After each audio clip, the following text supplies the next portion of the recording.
inside the pivot that saved a failing vision. It began with a product that once symbolized the company's boldest ambitions.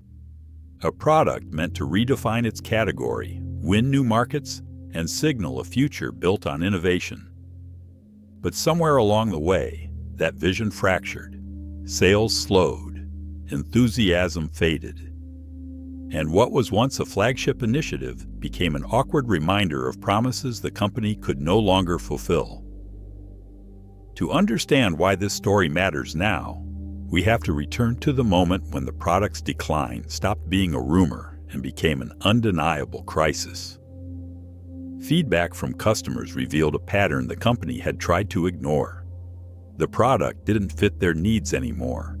It was built for a world that had already moved on. Updates arrived too slowly. Features solved problems no one prioritized. The product had become a monument to the company's old strategy, not a guide to its future. Our story begins in a conference room where the leadership team gathered to discuss the product's fate. Most believed it was too late to save. They proposed scaling back development, reducing investment, and eventually phasing it out quietly. But tucked away at the end of the table sat a product manager who disagreed. They weren't loud, they weren't senior, but they carried something the room lacked: a clear, unfiltered understanding of why users were leaving. The manager had spent months gathering raw feedback, reading every complaint, and speaking directly with customers who had abandoned the product. And the message was unmistakable. Users didn't hate the vision. They hated the execution. Beneath the frustration lay excitement for what the product could have been if the company had listened sooner. Then came the moment that shifted everything. The manager revealed a proposal they had crafted in secret, a radical pivot that would transform the product from a rigid, overbuilt system into a flexible, modern platform. It wasn't just a redesign, it was a reinvention, one that required dismantling years of legacy decisions and rethinking the product from the ground up. Silence filled the room. Some executives doubted the feasibility. Others feared the cost. But beneath the skepticism was something else, a spark of possibility the company hadn't felt in a long time. What no one realized then was that this single proposal would ignite a transformation that forced the company to confront its past assumptions and fight for a future it had nearly abandoned. Skepticism spread quickly after the proposal was unveiled. Executives questioned whether a product that had failed so visibly deserved another chance.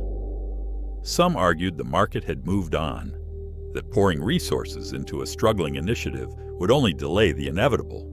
But the product manager stood firm, not with confidence born of authority, but with conviction shaped by listening, something the company had forgotten how to do. They expanded the proposal with a series of findings drawn directly from users. Customers weren't rejecting the core idea. They were rejecting the obstacles wrapped around it: the cluttered interface, the tangled workflows, the slow performance, the features built for internal priorities instead of real-world needs. As beneath the frustration, a surprising truth waited. The product still had relevance. What it needed was not patchwork improvement. It needed a new identity. Still, resistance hardened. One executive warned the pivot could drain resources from more profitable divisions. Another insisted the decline was irreversible. A third argued that the company had already invested too much to start over, but the product manager countered with a quiet, undeniable point. The product is failing because it reflects who we used to be, not who we need to become. The statement lingered in the room long after the presentation ended. With reluctant approval, leadership granted the manager a small cross-functional task force to explore the pivot. Engineers, designers, analysts, and support staff were pulled in, some skeptical, others intrigued. The team began by dismantling the product piece by piece, mapping every pain point users had expressed. What emerged was a sobering picture. Years of layered decisions had turned the product into a maze no one could navigate easily. Complexity had replaced clarity. Ambition had replaced purpose. But within the rubble, the team found unexpected strengths. A feature dismissed as niche turned out to be beloved by power users. A tool hidden 3 layers deep held the key to unlocking new workflows.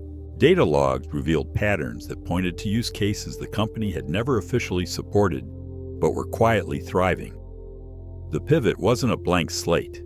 It was a chance to rediscover what made the product compelling in the first place.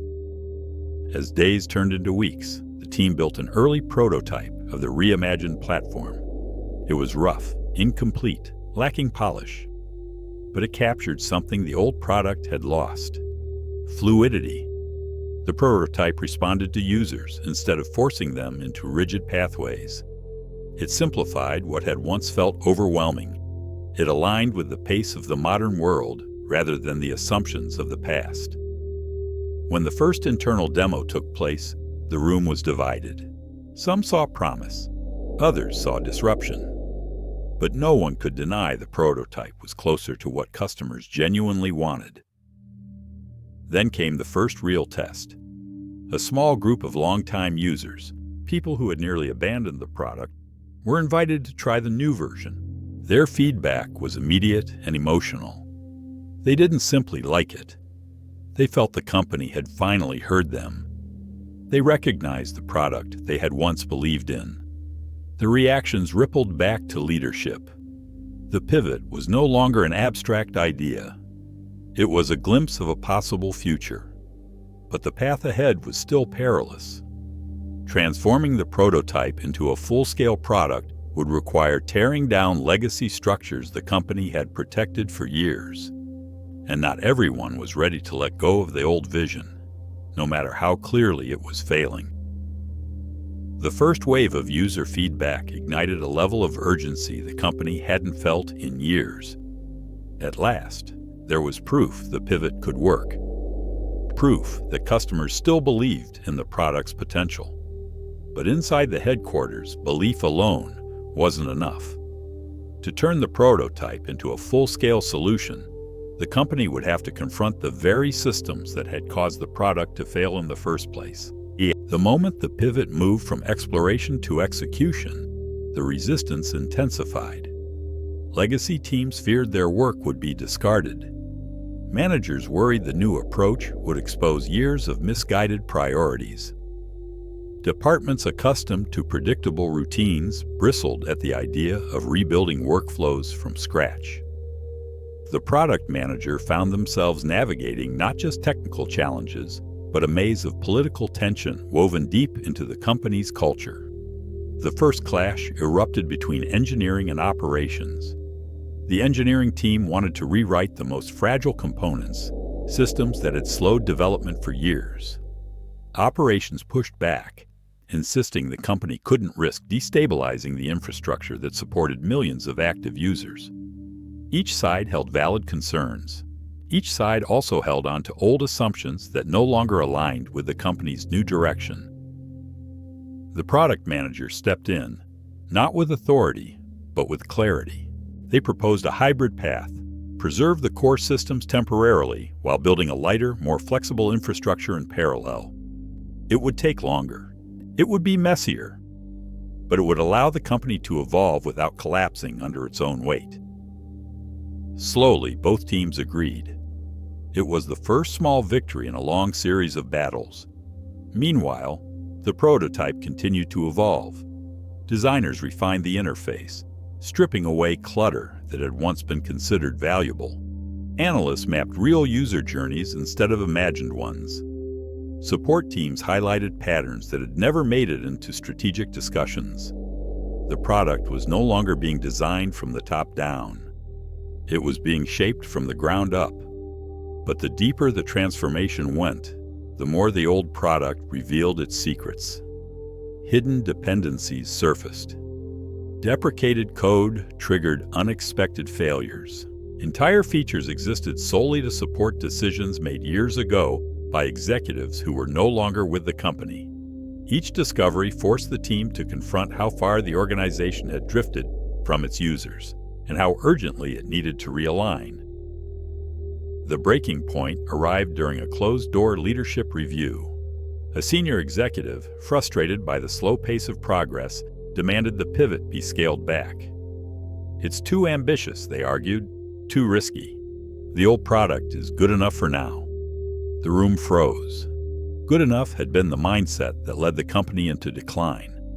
The product manager responded with a quiet question that struck deeper than the executive expected.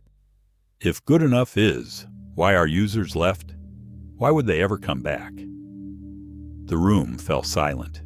The question lingered like a mirror held to the organization's face. Still, approval for full-scale development was far from guaranteed. The pivot would require resources the company wasn't sure it could spare. It would demand sacrifices. It would challenge identities built on the old product's legacy. And the market outside was moving faster than ever, offering no patience for internal hesitation. Meanwhile, customers who tested the prototype sent more feedback. They asked for features that aligned with modern workflows. They shared stories of frustrations the old product had caused for years. They described ways the pivot could reopen opportunities they had abandoned. Every message confirmed the same truth. The company still had a chance, but only if it moved decisively. The next meeting would determine everything. Leadership would either embrace the pivot fully or retreat to the safety of a shrinking vision. And the decision made in that room would decide not only the product's fate, but the company's future identity. The moment of reckoning had arrived. Leadership entered the final meeting with a tension that felt heavier than any roadmap review or quarterly update. This wasn't about a set of features anymore. It wasn't even about a single product. It was about who the company was willing to become. The pivot had revealed truths many had avoided. The company's processes were outdated, its assumptions misaligned, and its connection to users thinner than anyone wanted to admit. Now there was no more room for delay. The product manager began the session not with slides, but with stories, real stories, messages from users who had nearly abandoned the product but found hope in the prototype. Accounts from support staff describing years of frustration with issues they were never empowered to fix. Insights from designers who finally saw the product return to the simplicity it was meant to embody. These weren't data points. They were reminders of why the product mattered in the first place. Then came the moment everyone knew was coming, the decision point. Executives reviewed the analysis one final time. The costs were significant. The risks were undeniable. But so was the opportunity. The pivot wasn't just a rescue mission. It was a reset, a chance to build a product aligned not with outdated assumptions, but with the reality unfolding in the world outside their headquarters. Debates sparked briefly, but they carried a different tone now. Not fear of change, but fear of missing it. Not denial of the product's decline, but recognition of how far it had drifted. And slowly, one voice after another shifted toward the same conclusion. Retreat was no longer an option. The CEO made the call. The pivot would move forward at full scale. The old product, once treated as immovable, would be gradually dismantled. Teams would be reorganized, processes rewritten, features rebuilt. The company would embrace the future it had tried to resist and let go of the past that had held it back. The decision changed everything. Engineers who had felt trapped in legacy systems now had room to innovate. Designers reimagined workflows with clarity rather than compromise. Support teams finally saw their insights valued. The product manager, who had once been an overlooked figure at the edge of the table, was now tasked with leading the entire transformation effort. The rollout began months later with a quiet release to a select group of users. The reaction was immediate. The new product wasn't perfect. No product ever is. But it carried something unmistakable: direction, purpose, momentum. Users who had left returned. Those who had stayed felt seen. The company, for the first time in years, felt aligned. Analysts who once dismissed the product as a fading vision now praised the turnaround as a rare example of a corporation rediscovering its capacity to adapt. Competitors took notice. Investors regained confidence. The product's revival didn't just save a single initiative, it reignited a culture that had grown complacent. Looking back, the lesson was clear. A failing vision is not a final outcome. It is a signal, a sign that something deeper requires change. And sometimes all it takes to rewrite that vision is one person willing to ask the question everyone else avoided. Sometimes the smallest shift in perspective becomes the beginning of a new future. Inside